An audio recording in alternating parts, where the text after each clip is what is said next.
از وقتی که یه همسر ایرانی گرفت سبک زندگیش عوض شد. لباسهای قدیمی و ساده میپوشه، اهل برند بازی نیست، نه پنت هاوس داره، نه آپارتمان لاکچری، نه خبری از ویلای ساحلیه و یه خونه 2 خوابه معمولی واسه زندگی انتخاب کرده. حتی توی انتخاب ماشین هم متفاوت از بقیه است. به جای بوگاتی و فراری رفته سراغ یه فورد کار کرده و با همون دور میکنه.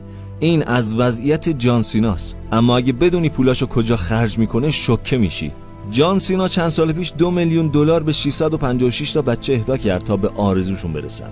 اون $1 میلیون هم به یه بیمارستان کودکان توی فیلادلفیا اهدا کرد و $500,000 هم برای مقابله با زورگویی به نوجوانای توی مدرسه اهدا کرد و کلی از درآمدش رو هم میده برای خیریه. من شکی ندارم که پشت تمام این قشنگی‌ها یه زن ایرانی به اسم شهرزاد شریعت زاده قرار داره. واقعا باعث افتخار همسر یکی از محبوب ترین آدمای دنیا ایرانیه. البته معجزه زن ایرانی فقط اونجاست که جان سینا هر وقت میره خونه مادر زنشو برمیگرده میگه 4 کیلو وزن اضافه میکنم و بین غذاهای ایرانی هم کوبیده و قیمه رو خیلی دوست داره. اینم معجزه داشتن یک بانوی ایرانی توی زندگی. بانوان ایرانی واقعا باعث افتخارن. به افتخار تمام زنان و دخترانی که ریشه ایرانی دارن لایکو بزن و این پستو هم برای بهترین آدم زندگیت بفرست.